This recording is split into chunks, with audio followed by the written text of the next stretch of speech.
नमस्कार, प्रणाम। शौर्य रस स्तंभ में मेरी सभी भारतीय वासी का स्वागत है। हिंदुस्तान की 85% प्रजाति ट्राइब, जिन्हें हम बहुजन मूल निवासी या तो आदिवासी कहते हैं, जिनके पुरखे यहीं पर जन्मे, यहीं पर मरे, जिन्होंने अपने जन्मभूमि एवं कर्मभूमि इस भारत देश को माना। कहते हैं हजारों साल से इसी प्रजाति को देखा जाए तो केवल 3 से 5 हजार साल का ही भारत का इतिहास है। बुद्ध परंपरा के बाद महावीर परंपरा, मुस्लिम परंपरा या तो सनातन परंपरा, ऐसा कोई कथित प्रमाण नहीं है सनातन वैदिक या हिंदू परंपरा का कि जो अपने आप में गर्व ले सके। कहते हम हजारों लाखों साल पुराने, 100% बात आपकी सच्ची है। लेकिन जैसे चांद में दाग होता है, वैसे आपकी कुछ बातों में जहां हम रामायण या महाभारत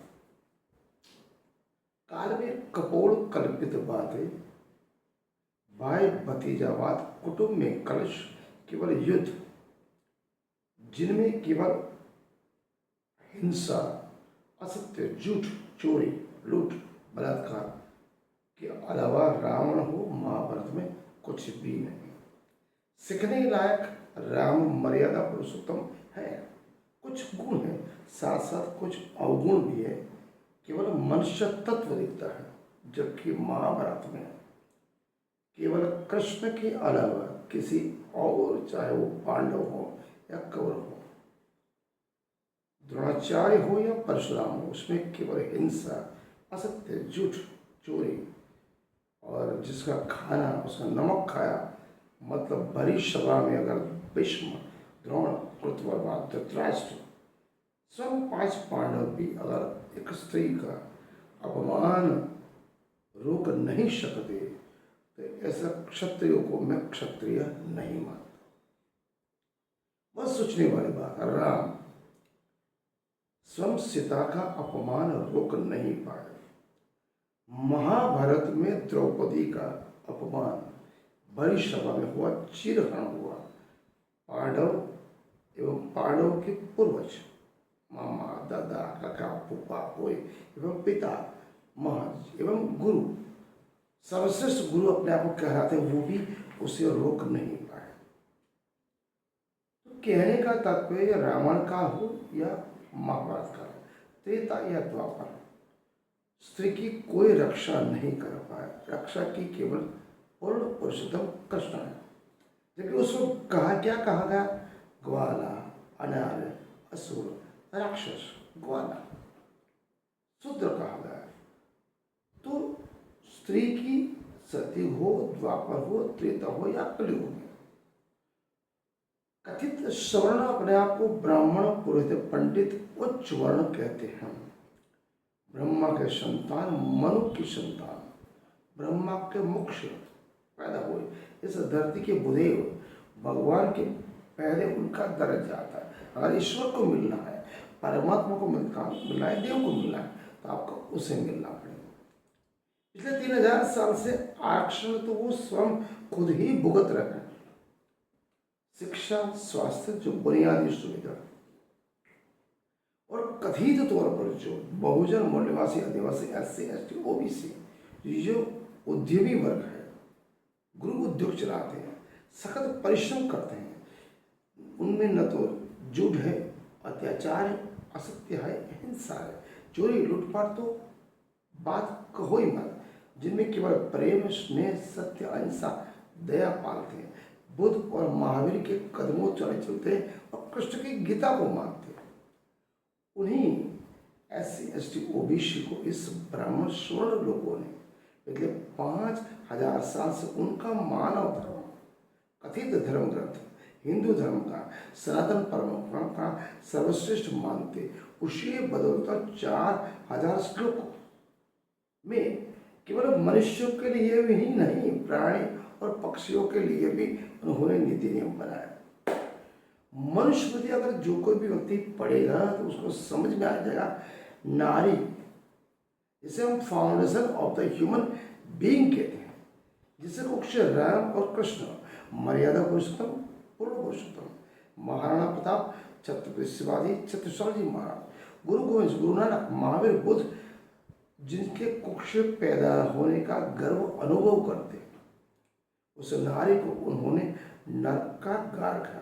स्वयं तुलसीदास कहता है, ढोर गवार पशु और नारी सब ताड़न के अधिकारी। ब्राह्मण के कितने भी जितने भी ग्रंथ हैं उसमें नारी को पतित नरक का द्वार कहा गया। उसे साधना पथ में, भक्ति पथ में भी रोड़ा कहा गया। जितने भी नीति नियम बनाई वो केवल नारी के लिए बनाए। दहेज प्रथा, बाल विवाह, बच्चे को दूध पिलाकर मार देना, विधवा प्रथा, दहेज प्रथा और नारी को केवल बच्चे दाने पैदा करने का साधन। उसी धर्म कर्म भक्ति में, रस में भी, यज्ञ में भी उसके लिए विरोध था। आपको पैदा होने के लिए माँ चाहिए, शादी करने के लिए बीवी चाहिए, राखी बांधने के लिए बहन चाहिए, भाभी भी चाहिए, तो चाहिए स्त्री। जिसके बदौलत आप पैदा होते हैं उसी को आप गंदा मानते हैं। सनातन परमात्मा कोई भी देवी देवता ये नहीं कहता, परमात्मा देवी देवता कुछ भी कह सकते, कुछ भी कर सकते, जैसे विष्णु कुछ भी कर गया, लेकिन जो परमात्मा होता है और हम परमात्मा अनादि अक्षरातीत श्री कृष्ण परमात्मा, उसका समग्र जीवन चक्र आप समझो, जन्म से लेकर महावियोग निद्रा तक केवल संघर्ष, सत्य, अंश, प्रेम, दया, विश्व बंधुत्व, मानवता। पूरे जीवन चरित्र में न अमीर गरीब, छुआछूत, ऊंच नीच का कोई भेदभाव नहीं, मानव मात्र एक समान। जहां तक हो सके उन्होंने युद्ध का रोकने के लिए प्रयत्न किया। बाद में बोला अगर अधर्म का भार बढ़ जाएगा, असत्य बढ़ेगा, हिंसा बढ़ेगी, पापाचार बढ़ेगा, चोरी लूटपाट भ्रष्टाचार बढ़ेगा, नारी का आत्मसम्मान पर ठेस पहुंचेगी, बच्चे बूढ़े बालक नारी की निंदा हुई, उनका जीवन खतरे में होगा, तभी मैं शस्त्र उठाऊंगा। ये कृष्ण का बात है। तो कहने का तक हमें समझना है कौन ये मनुस्मृति ग्रंथ की बलबूते पर चल रहा है, कौन आरक्षण भुगत रहा है, बिना काम धंधा किए मुफ्त का राशन खा रहा है, मान सम्मान पा रहा है, पद प्रतिष्ठा पा रहा है। वे कुछ भी एक भी मंत्र ना आपको स्वर्ग में पहुंचाएगा न नरक में पहुंचाएगा। केवल स्वर्ग के नाम से खुश करना और नरक के नाम पर डराना है। केवल बाह्य आडंबर, कुरिवाज, अंधश्रद्धा, यही सब कुछ है। क्योंकि पत्थर की मूर्ति किसी को कुछ नहीं देखती। कबीर ने कहा है, एक दिन पत्थर की मूर्ति को बाचा बोलने लगी, तेरा बिठाया मैं बैठा। इंसान को क्या कहती है, तूने मुझको बिठाया मैं बैठा, तू मुझसे मांग रहा है, तेरी एक आंख फूटी या दो आंख फूटे। कहने का तात्पर्य मूर्ति में केवल भाव होना चाहिए, प्रेम होना चाहिए। जहाँ पर भाव है, प्रेम है, वही परमात्मा है। परमात्मा अंतर्यामी है। हर एक मनुष्य प्राणी मात्र में बसा हुआ। अपने अंतर को जानो, हूँ एम आई, हम कौन हैं, कहाँ से आए, मैं कौन हूँ, कहाँ से आए, मेरा उत्तरदायित्व क्या है। अगर मैं परमात्मा के उत्कृष्ट संतान हूँ, उनका पनौता पुत्र हूँ, तो उनके नीति नियम सिद्धांतों पे चलूँगा। उनका नीति नियम सिद्धांत प्रेम, सत्य, सेवा, दया और करुणा। ये परमात्मा के सिद्धांत है।